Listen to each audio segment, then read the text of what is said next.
Assalamualaikum warahmatullahi wabarakatuh. Alhamdulillahi rabbil alamin wassalatu wassalamu ala asyrafil anbiya'i wal mursalin wa ala alihi wa sahbihi ajma'in. Ashabul fadilah wal guru para alim ulama hadirin hadirat muslimin muslimat yang dirahmati Allah sekalian. Insyaallah kita mukadimahkan dengan yang ke-50, menyantuni wanita. Daripada Abu Hurairah radhiyallahu anhu berkata, Rasulullah sallallahu alaihi wasallam bersabda, "Istausu bin nisa fa innal mar'ata khuliqat min dila' wa inna awwaja ma fi dila' ala fa in dhahabta tuqimuhu kasartah wa in taraktahu lam yazal ahwaja." Fastausu bin nisa fi riwayatin wa kasruha talaquha.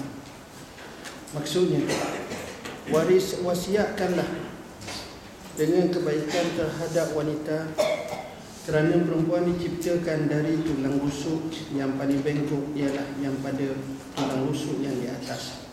Jika kamu meluruskannya, nescaya kamu patahkannya, dan jika kamu biarkannya, nescaya sentiasalah dia bengkok. Justru hendaklah kamu berwasiat dengan kebaikan terhadap wanita dalam riwayat Muslim dan memecahkannya bermaksud menceraikannya. Tuan-tuan dan puan-puan yang dirahmati Allah, kenapa Nabi sallallahu alaihi wasallam sebut tentang wanita? Sebab wanita ni dia lain sikit, tuan-tuan. Dia tak macam lelaki lah. Sama banyak ni. Dia lain. Dia banyak kelebihan, dia banyak kekurangan. Sebagaimana lelaki banyak kelebihan, juga banyak kekurangan. Antara kelebihan wanita ni, ghalibnya sifatnya lembut, malu. Dan biasanya wanita ni dia banyak memikirkan apa yang ada padanya dan sekitarnya sahaja. Rumah dia, anak dia, itik dia, ayam segamu dia. Kalau kita tengok dia termenung, ni fikir apa? Saya berfikir tentang kenapalah ISIS menyerang Syria. Ada begitu. Kajian demi kajian, tak, dia dah fikir benda gitu. Dia akan, sebab itu ni panggil naqisatu aqlin wa din. Ada sudut tu. Jadi ini sifat wanita. Oleh kerana itu Nabi awal-awal lagi suruh kata istausu bin nisa. Tolong wasiatkan kepada wanita dengan cara baik. Sebab tulang dia diciptakan tulang rusuk. Tulang rusuk ni bengkok. Makin di atas makin bengkok. Bila bengkok ni apa makna, tuan-tuan? Maknanya payah kita nak straight. Hatta orang lelaki pun sama. Kita ni belajar daripada lemah, daripada tak baik kepada baik, kepada lebih baik, kepada lebih baik, dan paling baik kita ni paling dekat mati. Itu lebih baik. Sebab proses tu lama. Macam-macam. Macam sisi kekurangan hidup kita ni dari perspektif agama ni banyak. Contohnya ada orang tu dia baik, Masya Allah, tapi semayang malam malah. Semayang malam rajin, puasa tak berapa. Puasa rajin semayang malam, tapi Quran tak pernah sentuh setiap hari. Tak tengok Quran. Bukan baca, tengok pun tak. Hak rajin pula baca Quran, ini pula malah mesti. Ni pula malah belajar. Dia rasa dia je tahu kata muka bumi ni, dia lah paling ahli. Maka kekurangan demi kekurangan inilah yang menyebabkan seseorang itu amat perlu diberi nasihat. Cuma tuan-tuan, kalau kita tengok wanita ni, dia suka bergantung. Kalau sebelum nikah, bapa dia lah, mak dia. Selepas daripada nikah, suami dia. Yalah, kalau kahwin tak ada suami, nak berapa? Gantung kat suami. Masa mana dia akan jadi begitu hebat? Kala dia dengan suami dia ada anak yang ramai, 5 orang. Contoh,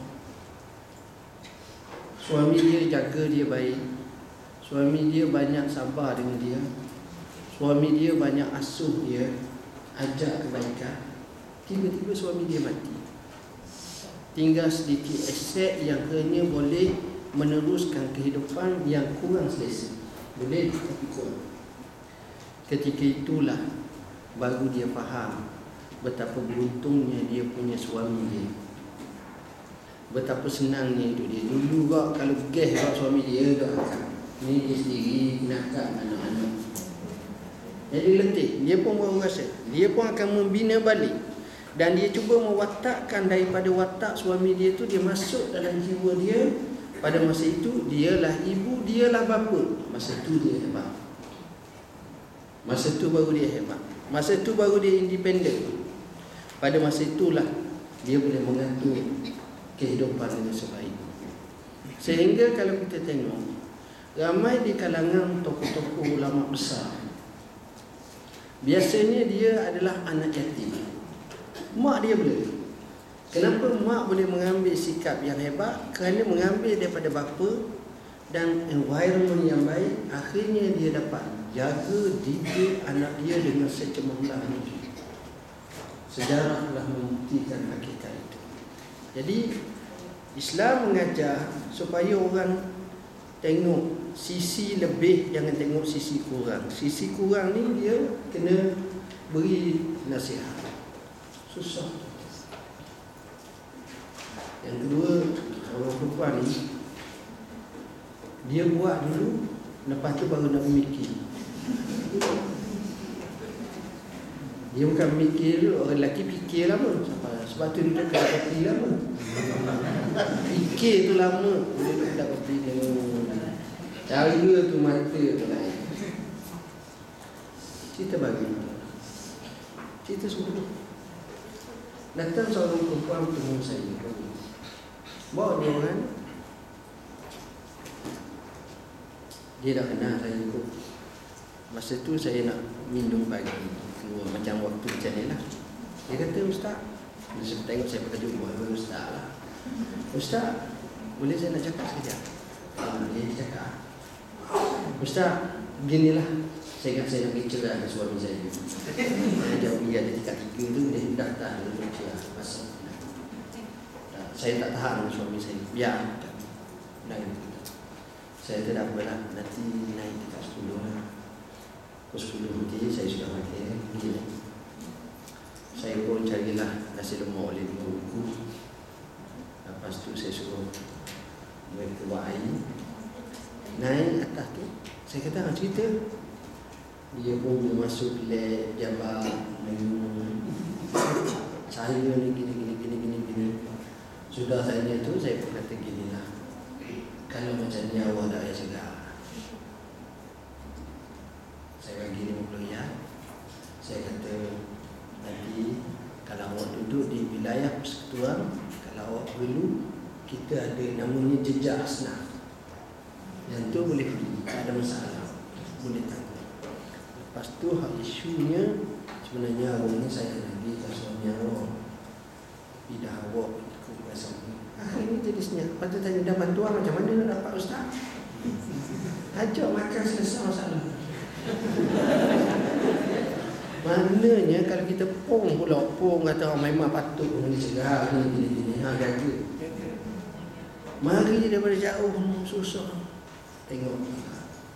Apa yang saya nak sebutnya, kadang-kadang kita fikir. Jangan fikir bab dunia nombor 1. Nak cari suami perfect pun tak ada. Tapi fikir bab agama. Cukup. Hak pentingnya suami sembahyang, suami taat kat Tuhan. Ada satu kisah seorang perempuan datang bertemu dalam masjid, tanya saya, status suami saya Ustaz, tak mayang, tak ikut satu ajaran baru, tak ke huru hari. Tok wali besar pun semayang kan main kuat. Dah kita ajaran baru macam mana tak semayang? Ini masalah. Oleh kerana itu, si suami patut bertimbang rasa, si isteri patut bertimbang rasa. Dan kena fikir, benda yang dapat pahala banyak, cuba buat. Ambil peluang. Jangan ikut ego, ikut kemarahan, rugi kita. Lepas tu kita sesal kemudian. Hadis seterusnya, hadis ke-51. Kewajiban berzakat. Daripada Ibn Umar radhiyallahu anhu katanya, farada Rasulullah SAW zakat al-fitri sa'an min tamrin aw sa'an min sya'irin al-abdi wal-hurri wal-zakari wal-unsa wal-sawi wal-kabiri minal muslimin wa amara biha an tuadda qabla khurujin nas ila salatin. Rasulullah SAW telah memfardukan zakat fitrah segantan daripada kurma atau segantan daripada syair atas setiap hamba atau merdeka, lelaki atau perempuan, kanak-kanak atau orang dewasa daripada kalangan orang Islam, dan pelaksanaan tersebut hendaklah dilakukan sebelum mereka keluar untuk solat hari raya, yang ini sebelum solat. Kena buat itu waktu last keluar zakat. Masuk Ramadan boleh dah keluar zakat. Ini zakat fitrah. Kenapa zakat tuan-tuan? Kerana zakat dia bukan semata-mata segatan, tapi sikap dengan zakat ini segala kebakhilan boleh buat. Sifat bakhil itu boleh buat. Bila sifat bakhil boleh buat, maka diganti dengan sifat pemurah. Dan sifat pemurah inilah layak seseorang itu masuk syurga. Al-jannatu darul asqiya. Syurga itu adalah tempat kepada golongan orang-orang yang baik, orang-orang yang baik. Jadi dengan zakat kita ada satu tujuan hidup, miliklah harta sebanyak mungkin, tapi bukan harta itu merajai kita. Miliklah harta sebanyak mungkin, tapi bukan harta itu merajai kita. Tak apa, kita kaya, tapi jangan harta itu menyebabkan kita menjadi hamba dan berkiblatkan. Letih kita tuan-tuan. Letih. Bila hal ni sentiasa tak cukup. Bila tak cukup kita letih. Tuan-tuan, satu benda lagi kita belum dapat dalam hidup kita. Satu benda lagi jarang orang dapat. Saya pun belum dapat lagi. Benda tersebut ialah di mana kita merasa puas dalam hidup kita. Bila kita sebut nak, mana tak puas lagi? Saya nak duit, saya nak sofa baru, saya nak kereta baru, saya nak tu tak puas lagi. Ada orang tu, dia dapat dah semua, dia infak dengan banyaknya. Orang tanya, macam mana awak rasa ni, awak infak banyak fisabilillah ni? Dia jawab, saya merasa puas tadi.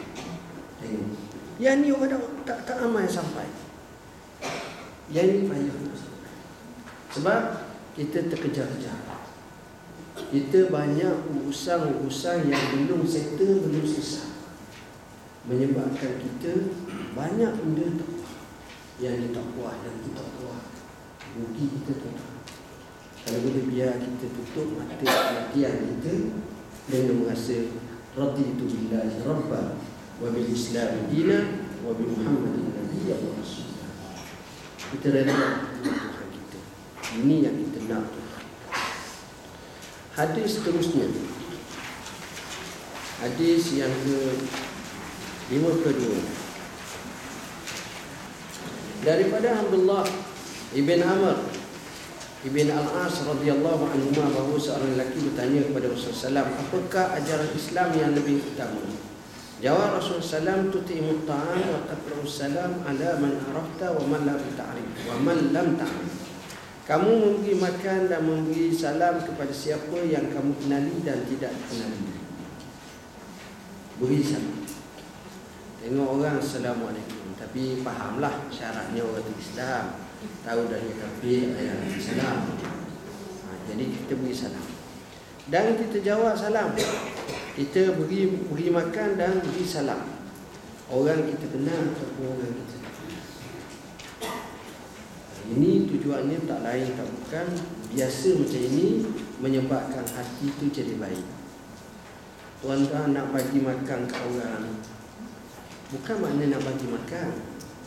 Bila kita nak bagi makan, maknanya duit kita habis ya.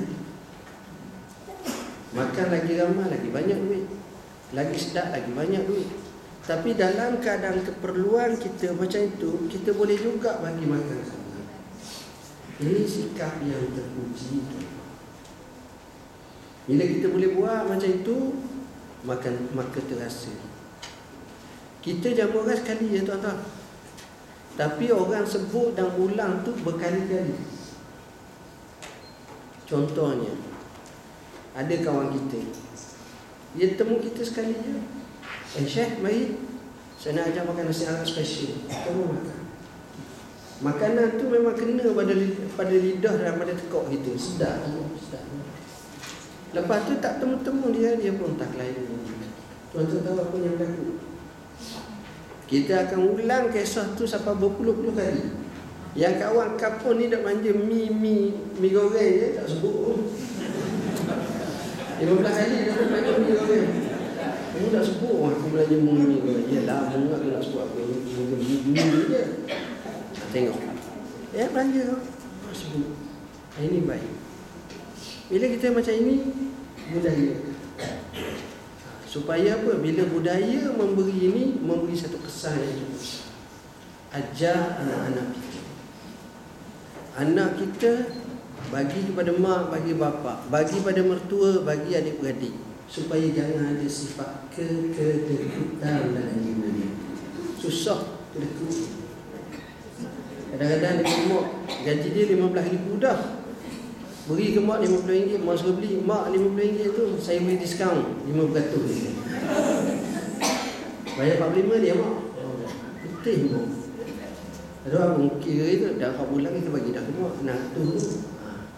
Jadi benda tak sesuai. Dalam hidup kalau kira sangat letih pun. Jadi ada masa kira, ada masa tak kira. Pergi ke membeli pasar raya kan, kira lah 20%, 30%, biasalah. Tapi dari segi jamuan ni, itulah sifat kira. Yang ke-53, muhasabah. Daripada Anas radhiyallahu anhu berkata bahawa Rasulullah SAW sabda, tuba liman syaghalahu aibuhu an uyubin nas. Sangat berbahagia orang yang menyibukkan aibnya sendiri dari menyibukkan aib orang lain. Tengok. Yang ni paling payah kita nak bincang. Macam mana kita nak londek? Kita nak tengok aib di kita. Setiap di kalangan kita tahu tentang kelemahan kita. Depan orang memang kita suka gambarkan sisi kelebihan kita. Saya kian. Tapi hakikat sebenar apa tu? Saya sebut. Antara kelemahan kita ialah payah kita nak sembahyang khusyuk. Pas sekarang tak tunggu khusyuk. Saya sebut sembahyang khusyuk ni, tuan-tuan sembahyang zuhur nanti tinggal Dr. Zul kata sembahyang khusyuk. Aku rasa dia sembahyang tak khusyuk. Kita nak sembahyang, bincang lagi. Tengok. Maknanya di situ ada pertembungan antara syaitan, nafsu dengan jiwa kita untuk buka nilai kualiti solat. Kedua dah tak beranyut je macam-macam. Ini kalau kita dapat satu nikmat supaya khusyuk, saya rasa tengah tidur senyum selalu semayang khusyuk. Baik. Antara nikmat yang kadang-kadang aib yang kita tak sedar ialah jiwa kita. Jiwa kita ni, hati kita ni cepat sangat nak hukum. Jadi bila nak hukum ni, semua kita condemn. Saya tengok atas muka bumi ni, zaman sekarang ni ada Facebook, ada WhatsApp. Tak ada seorang orang tak condemn, mereka kena condemn lelaki-lelaki. Ulama ni kena condemn, ulama ni kena condemn, ulama ni berani sangat, ulama ni walker sangat, ulama ni menakut sangat, ulama ni senyap sangat, orang ni macam-macam kena semua. Jadi hak mana hak sebenarnya betul? Hak sebetul ni lah yang kita nak pamerkan dalam orang. Ini payah tuan-tuan. Inilah yang jadi kemeluk dalam kehidupan. Kita nak cari satu identiti, kita nak cari satu keadaan di mana kita tak mudah sangat duk condemn orang, duk kata kat orang. Saat yang sama kita jaga hati kita. Hati kita ni payah nak jaga, tuan-tuan. Wa ma sumiya qalbu illa litaqallubi. Tak dinamakan hati melainkan hati itu kerana sentiasa berbalik-balik, sekali begini sekali begini. Kadang-kadang dalam satu majlis je ada seorang penceramah yang hebat, ceramah kat tuan-tuan, tunjuk slide, tunjuk gambar, tunjuk video kekejaman Israel Zionis terhadap Gaza. Contoh, hak putus kepala, putus tangan, terberai perut, cabut kaki, macam-macam, dan menangis merintih, menyebut bantulah kami. Kita pun menangis. Dalam poket kita ada 500 riyal. Kita kata hari ni dalam hati, hari ni aku nak bagi semua sekali dengan dompet-dompet. Semangat masa dengar. Dengar lagi sebab nak bagi sudah seramah ni. Dengar ni, kalau nak bagi tu macam mana nak keluar jalan ni, bagi duit je dia. Dengar lagi 500. Ni baru awal bulan. Nak hujung bulan enggak? Dia turun, dia tak turun 499, dia turun separuh lalu 200 tengah. Kalau 200 tengah ni rasa sekarang nak pergi Jaya dengan Tesco, tengok bajet senarai lah, 200 tengah 100 nak pergi tengok minyak kosong tadi. Jadi ingat orang nak letak orang 100 ya. Lagi 50 janji kawan nak ajak makan tu habis dah. 10 ni loleh-loleh lepas datuk. Akhirnya seria. Letak pun sembunyi sebab apa? Ikhlas. Tengok dia punya hati tu. Dia jarang makin naik tak, dia biasa makin turun. Dia tak. Itulah sifat. Oleh kerana itu aib kita ni banyak. Kita kena berusaha. Orang zaman dulu dia menangis sebab dia kenangkan aib dia. Kita ni suka kenangkan aib orang lain dan kita menganggap kitalah sesempurna manusia. Kita ni macam melabelkan diri kita ni maksum. Ini masalah. Baik. Hadis seterusnya, jangan berakhlak buruk. Abdullah bin Mas'ud radhiyallahu an meriwayatkan hadis secara marfu', laisal mu'min bit-ta'an walal la'an walal fahish walal bazi'. Bukanlah sifat orang mukmin sejati yang banyak mencela. Kalau kita berada dalam majlis makian, celaan, letih, dengar orang maki je. Tuan-tuan jadi kawan tak dengan orang yang akhlak buruk? Bahasa keluar daripada mulut dia tu, kita duduk setengah jam, 10 minit pun tak tahan. Kasarnya, biadabnya, ulu sangat. Jadi orang Islam ni bukan jenis ta'an. Ta'an ni duk cela orang. Sebab itu kalau kita duduk dengan orang tu, kalau orang tu mula dengan banyak celah, dia letih kita. Begitu juga suka melaknat. Suka laknat. Orang ni laknat, orang ni laknat. Tak payah banyak sangat lah. Sebab laknat ni bila banyak laknat, takut-takut terlaknat pada diri sendiri pula. Ini balik. Dan juga berbuat keji dan serta bercakap kotor. Berbuat keji ni perbuatan hak yang tak baik-baik. Bercakap kotor pun sama. Semuanya ini tidak ada dalam kaum orang Islam. Orang Islam kena buat semua. Tak boleh. Kalau kita duk baca, kita duk biar sifat-sifat macam ni, sebenarnya kita menempah banyak. Saya duk fikir, tuan-tuan, kadang-kadang duk fikir, kalau sebagai contoh, apa idaman anda? Saya duk fikir, boleh tak kalau sebuah taman tu yang ada 1,000 penduduk, ahli kasar, tua muda, lelaki perempuan, 1,000 penduduk. Dalam 1,000 penduduk ni, masjid kampung tu sentiasa dipenuhi. Sebelum masuk waktu azan 15 minit tu, ada dah orang beritahu Zuhur. Kemudian ada dah orang berjalan ke masjid.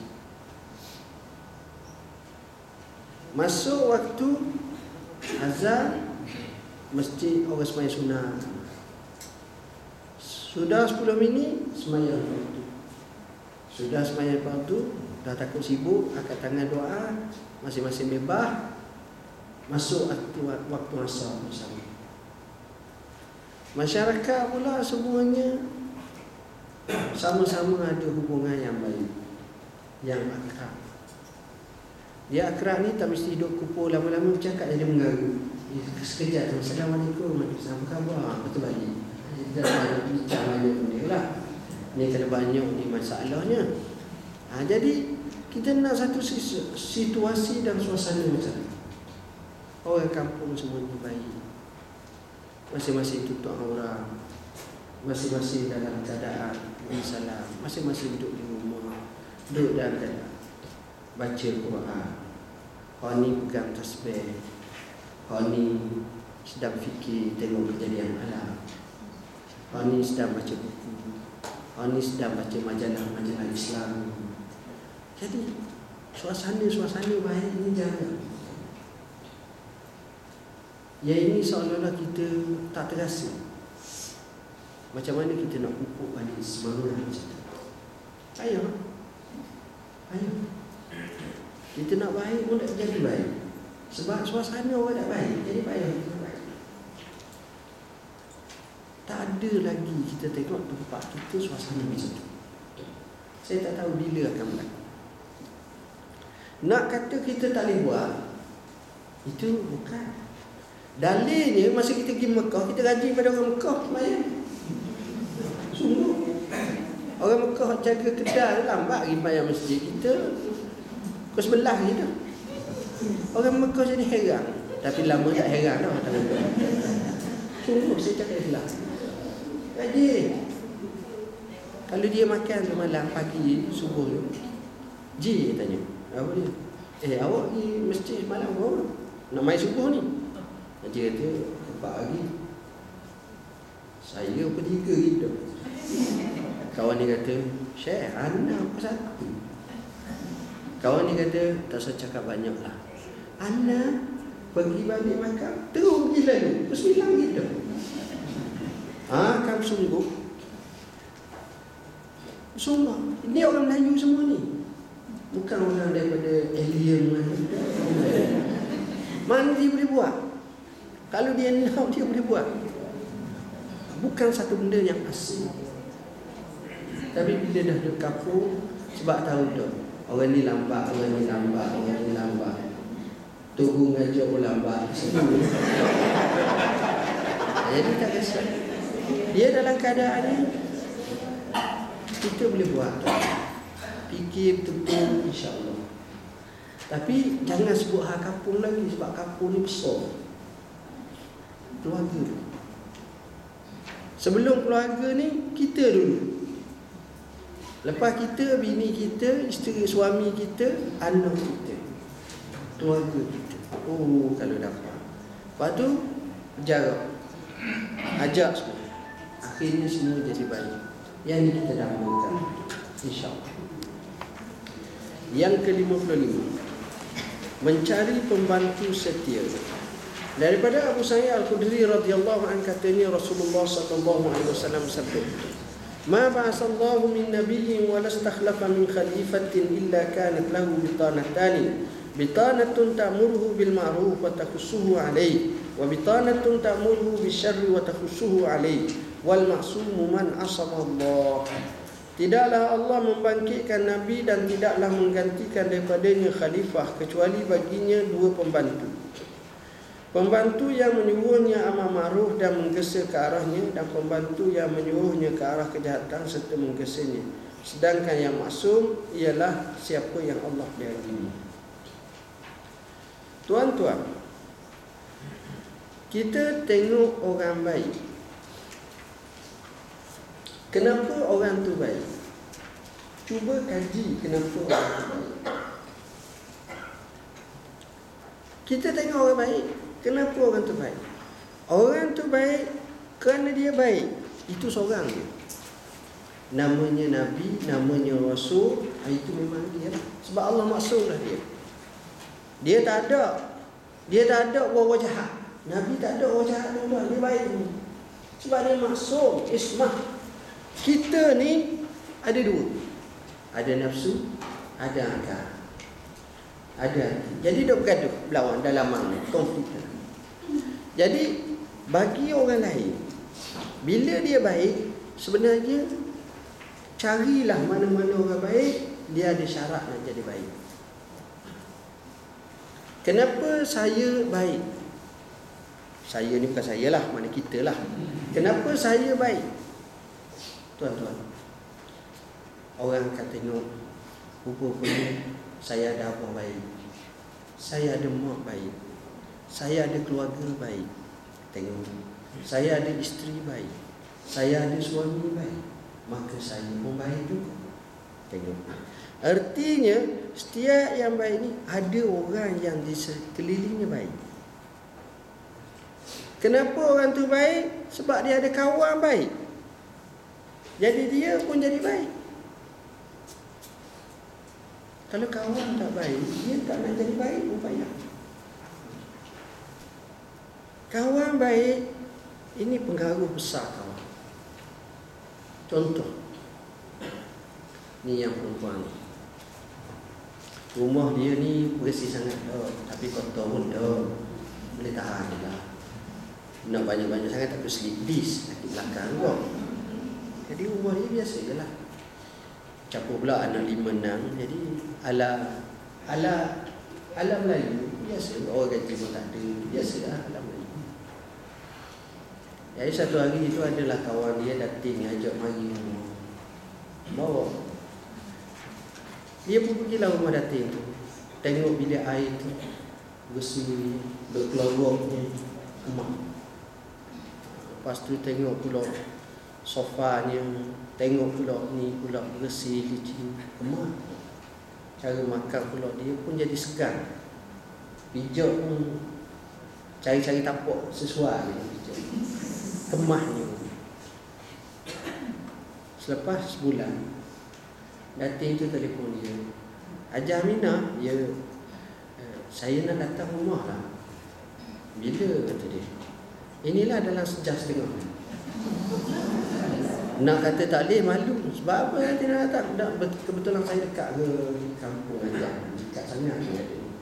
Apa lagi, kita pun cat baju, cara baju sukar, bersih tu serap. Tangan dulu, kau ni suruh ni setengah jam ni perlu habis. Perlu. Bilik air tu basuh gini. Hak ni pula laju, buat kerja ni laju. Hak biasa slow, gaul laju. Sapa setengah jam, dia telefon pula, Assalamualaikum.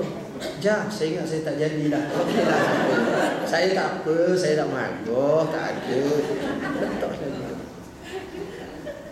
Sapa setengah jam lagi, telefon pula, jadi balik. Akhirnya sudah perlu dating tu datang. Sihat je, perlu pak. Kita kadang-kadang kita jogging kok sekali-sekali. Tengok kabel lain. Sebab apa dia nak bersih? Sebab dia pernah pergi rumah orang tu bersih pada rumah dia mandi. Tapi kalau pergi rumah orang tu teruk berat benar, dia selamba, dia mari lah. Faham tak? Kawan mempengaruhi. Itu satu. Itu dari segi zahir je. Agama pun sama. Hati, jiwa, akhlak, semayang. Kita kawan orang semayang, kita tak berapa nak semayang pun, kita jadi semayang juga. Kita kawan dengan orang yang suka ke masjid, kita tak berapa nak pergi masjid, tapi dah lama pergi masjid, jadi kawan ni mempengaruhi. Begitu juga apa yang saya nak sebut ialah mana-mana pemimpin, ni dalam ni lah, dalam ni hadis ni, mana-mana pemimpin yang baik mesti di belakangnya ada penasihat-penasihat yang baik.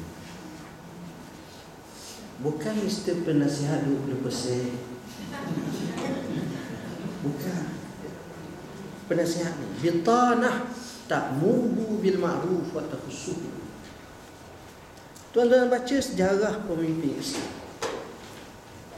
Dia memang nasihat betul, ada. Rakyat biasa beri nasihat. Sayyidina Umar, penasihat dia berapa orang? Ramai bukan nasihat dia. Perempuan pun nasihat dia. Orang tua pun nasihat dia. Orang muda pun nasihat dia. Dia terima semua. Tapi dia jatuh dak maruah dia lagi tinggi. Orang sebut. Bila dia kata harga mas kahwin ni mahal sangat, terturunglah. Bangkit seorang perempuan. Allah Subhanahu wa taala berfirman, wa atuhunna ujurahun. Allah tak tetapkan berapa nilai mas kahwin. Kenapa awak nak tetapkan ya Umar? Sayyidina Umar kata, ada orang yang lebih bijak pada Umar. Ada orang yang lebih tahu pada Umar. Maka undang-undang tu tak jadi. Peraturan tu tak jadi. Perempuan tu betul. Tengok. Dia berjalan-jalan, tiba-tiba dia tengok seorang perempuan tua. Dia turun kat perempuan tua. Dia dengar perempuan tua tu nasihat dia suruh takwa pada Tuhan. Kata orang tepi dia, ya Amirul Mukminin, kau nak dengar perempuan tua ni nasihatkan kau? Dia kata, ya. Kita tengok. Jadi bila nasihat-nasihat macam ni, kadang-kadang kita tak nampak sisi. Kita ni nampak hebat, tapi bila kita pergi dekat dengan orang paling bawah sekali, pion pejabat, tukar kebun, dia ada cara dia tengok. Sebab itu style golongan yang hebat dalam bisnes, dia akan tanya sampai orang paling bawah sekali. Boleh jadi buah fikiran tu jauh lebih tepat daripada hak duduk berskala besar. Tak. Dia tengok benda yang kecil-kecil. Ialah cara dia dah main kebun kecil je. Tapi dalam keadaan macam itu, dia boleh faham. Sebab kehidupan ni tuan-tuan penuh dengan misalan. Apa makna misalan? Makna misalan ni maknanya satu perumpamaan. Kalau kita tengok laut, kehidupan kita ni macam laut. Kalau kita tengok hutan, kehidupan kita ni macam hutan. Kalau kita tengok taman, kehidupan kita macam taman. Kalau kita tengok satu kakah, yakni kita tengok filem, kehidupan kita macam filem. Maksudnya adanya giang, adanya bergiang, adanya bergiang, adanya gini, ada watak gini, ada gini. Di laut ada ikan besar, ada ikan kecil, ada ikan besar makan ikan kecil, ada yang bergaduh, ada yang tumbuh karang, ada yang batu, ada yang gitulah kehidupan manusia. Ada keluarganya, ada macam-macam. Di hutan sama juga, adanya gajah, adanya harimau, adanya ni, adanya hak cerdik kancil, adanya hak tak berapa cerdik, adanya hak comel, adanya hak utuh, adanya hak gayung, hak tak suka gayung. Itu gambaran, perumpamaan. Jadi manusia Nak baik, cari kawan-kawan baik, penasihat yang baik, dia akan jadi baik. Jadi Sayyidina Umar bin Abdul Aziz, kenapa dia baik? Sebab dia ada penasihat yang baik. Bila matinya beberapa penasihat dia sedih. Sebab orang ni dia tak kira masalah hukum, masalah peraturan, nasihat dengan baik. Sebab itu mereka ni hebat.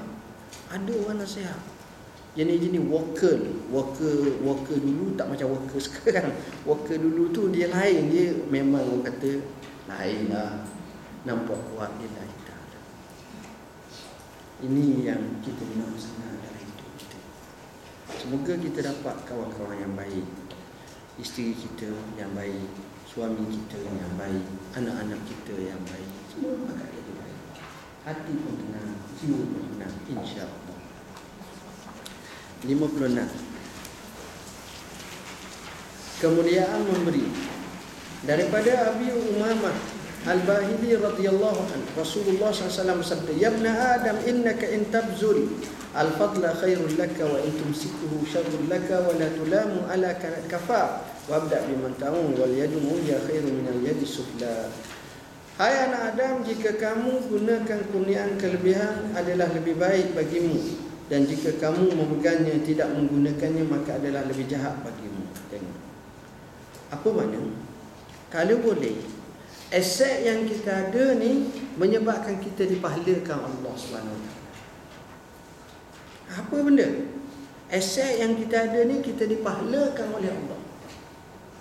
Jadi banyak perkara yang kita boleh fikir macam mana kita nak dapat pahala. Ada orang tu memang dia tak ada duit, tapi dia boleh dapat pahala dengan zikir subhanallah, alhamdulillah, Allah. Pergi masjid sembahyang sunat, ada duit 10 sen letak dalam tabung duit, walaupun dalam tabung masjid, walaupun 10 sen, tapi dia dapat pahala. Ini perkara yang sepatutnya kita cuba laksanakan dalam jiwa kita. Kalau kita boleh buat betul-betul, insya-Allah. Baik. Dia kata apa? Khairul lak wa in tumsikuhu, kalau kita duk pegang ni rugi. Masa mana kita rugi?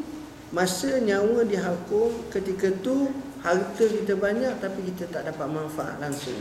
Dunia kita tak dapat, akhirat kita tak dapat. Jadi orang lain dia dapat. Rugi kita. Wala tulamu ala kafa, jangan kamu dicela atas menahan hal tersebut. Duk sayang, akhirnya rugi. Macam kita ni, duit banyak tapi tak pernah pergi Mekah, rugi. Orang lain pergi Mekah, buat umrah, buat haji. Haji ni payah ustaz sebab tak ada kotak. Tak apa, umrah buat sekali. Kita baru tahu Allah. Ini luar biasa tuan-tuan. Wabda biman ta'un, nak baik ni kalau boleh buat baik dengan orang-orang dekat ni. Kita ada duit, kita pun masuk depan orang ramai, pergi sedekah kepada orang ni, pada orang ni. Bagus. Baik. Tapi kita ada anak-anak saudara. Anak-anak saudara kita di mana adik-beradik kita tu, anak-anak saudara ataupun anak-anak mereka ni semuanya naik. Sedang belajar di Jordan, belajar di Mesir. Jadi dia hati macam dia tengok baik tapi tak kena tepat. Ini yang jadi masalah. Tapi janganlah saya minta maaf tuan-tuan, saya tak boleh nak sedekah kat tuan-tuan sebab saya ada belajar hadis ni, jadi untuk anak-anak saudara saya doa juga. Bagilah sedikit orang. Hak benda boleh bagi, duit ni boleh bagi, bukan ikuti duit ada seorang dah. Hak patut nak bagi ke anak saudara 10,000, kuranglah sikit, berilah 7,000, 8,000. Hak lain bagi juga orang lain. Bukanlah maknanya mentang-mentang tu. Itu cara tu. Cara jiran ada hak, orang ni ada hak, orang ni ada hak. Cara betul, insya-Allah. Ini penting kalau kita tengok. Tangan yang di atas lebih baik daripada tangan yang di bawah. Tengok cara orang beri. Orang beri gini, orang terima gini. Jarang orang terima gini. Kalau terima gini jatuh. Nak ambil mana? Terima gini. Jadi hak atas lebih baik daripada hak bawah. Sebab hak atas ni beri. Jadi itulah dia ajar pada kita biar jadi. Jadilah pemberi dan kurang jadi penerima. Jadi pemberi. Ustaz kalau beri semua habis. Dah. InsyaAllah. Kalau kena cara gaya dan betul tindakan, kita tengok sejarah orang yang baik beri, maka kita dapat banyak manfaat-manfaatnya. Yang ke-57, pekerjaan para nabi. Kana Adam alaihi salam harrasa, wa Nuh najjara, wa Idris khayyata, wa Ibrahim wa Lut zarra'ain, wa Salih tajira, wa Dawud sarrada, wa Musa wa Shu'aib wa Muhammad salawatullahi alaihim wasallam ru'ata. Adalah Nabi Adam bekerja sebagai petani. Harras ni lebih pada membajak tanah. Zaman dulu dia tak payah minta apa-apa dengan kerajaan apa, sebab dia nombor satu manusia dia. Nabi Adam itu sama-sama Nabi tahu kerajaan mana, nak minta dengan orang mana, dia nombor satu manusia. Jadi tanah anak yang punya masa tu. Masalah. Jadi dia nak bajak, dia boleh bajak ke mana-mana. Ni Nabi Adam. Seronok kalau kita boleh baca sejarah Nabi-Nabi, kehidupan mereka. Kita dapat banyak idea macam mana ya. Wa Nuh najjara, Nabi Nuh sebagai tukang kayu. Cerita bab tukang kayu ni lama dah. Nukang ni bukan baru. Yalah, bayangkan kalau zaman Nuh 2000 tahun. Mana balok tu tak tahu lah. So mana satu-satu balok. Orang zaman ni pun kasar, besar. Agak zaman dulu. Jadi kerja najjar. Wa Idris khayyata, Nabi Idris ni sebagai tukang jahit. Di sini menunjukkan hak berlakon dalam TV, hak cerita gambar kita ni tak ada pakaian, pakai belari telanjang semua tu. Jadi tak tepat sangat. Zaman Nabi Idris dia tukang jahit dah. Dan sifat malu ni sudah terwujud bagi manusia sejak dulu lagi. Sifat malu ni telah terwujud bagi manusia sejak dulu lagi. Macam mana terwujud bagi manusia sejak dulu lagi? Tengok. Bila mana Adam dan Hawa makan buah itu, fabadat lahuma sawatuhuma fatafiqa yaksifani min waraqil jannah, maka dia luruh baju yang ada pada tubuh. Artinya manusia asalnya pakai baju, bukan tak pakai baju. Hak asal. Takkanlah bila Adam bila balik dia jatuh ke bumi pula, dah kita pakai mazhab baru, dah payah baju dah pula. Dah hak selesai tu pakai baju. Nak pakai baju. Jadi dia cari daun-daun untuk tutup kemaluan masing-masing. Sifat malu tu ada. Jadi pakaian ni sudah sebati dengan manusia. Wa Ibrahim wa Lut zarra'in, Nabi Allah Ibrahim dan Nabi Lut sebagai peladang. Kalau kita kata zarra' ni makna lebih kepada peladang, dan juga maksud peladang di sini lebih kepada penternak. Dia ada bela binatang kambing. Tu. Kalau tuan-tuan tengok cara mereka bela macam mana, dia lain. Dia tak ada feedlot macam kita. Dia kambing dia akan lepas. Dia duduk atas bukit tu. Kerja dia pagi, petang, siang, malam kambing. Tidur dengan kambing, makan dengan kambing. Buang air besar pun tepi-tepi tu, buang air kecil pun tepi tu. Tengok kambing. Itu dipanggil pengembala kambing. Suasana dia lain. Dia ada regu dia. Kalau tuan-tuan pergi Jordan, kadang-kadang tengok di Syria ujung-ujung di kampung, tengok di anak-anak bukit hidup banyak kambing, dia kadang 500 ekor, 400 ekor. Dia jaga kambing. Itu kerja semua lah. Kerja kita bagus, tak ada dosa sangat. Dia marah ke kambing.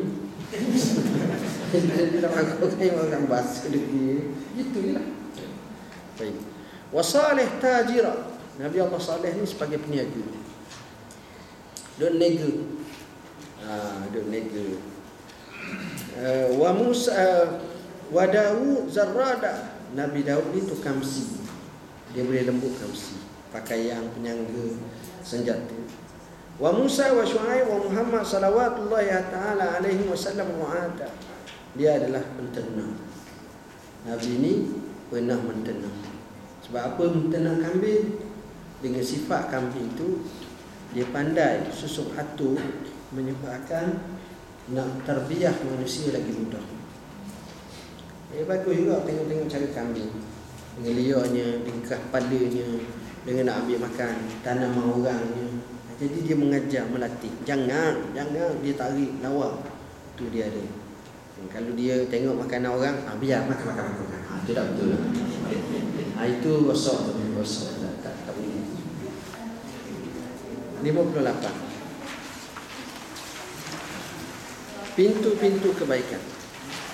Daripada Muaz bin Jabal radhiyallahu anhu, katanya, hai Rasulullah, ceritakan kepadaku sesuatu amalan yang boleh memasukkan aku dalam syurga dan menjauhkan aku daripada neraka. Rasulullah SAW. Tengok. Pertama sekali, para sahabat. Dia minta apa dia, tuan-tuan? Dia minta berkenaan dengan hak boleh masuk syurga, hak jauh daripada neraka. Kalau kita lah pergi kat Nabi nak minta apa? Ya Allah, Rasulullah, doa saya dia kaya. Ya Rasulullah, saya ni lama nak pergi rumah pandu satu dekat dengan Taman Seri Pombok tu. Kenal sungguh. Ya Rasul, doa. Rasulullah tu mulu masih doa. Ya Rasulullah, saya minta dapat jodoh ni nak okey. Rasul, kita akan nampak benda-benda semuanya sekitar dunia kita. Tapi sahabat ni dia pelik. Dia minta nak masuk syurga, dia minta nak masuk selamat daripada neraka. Itu dia.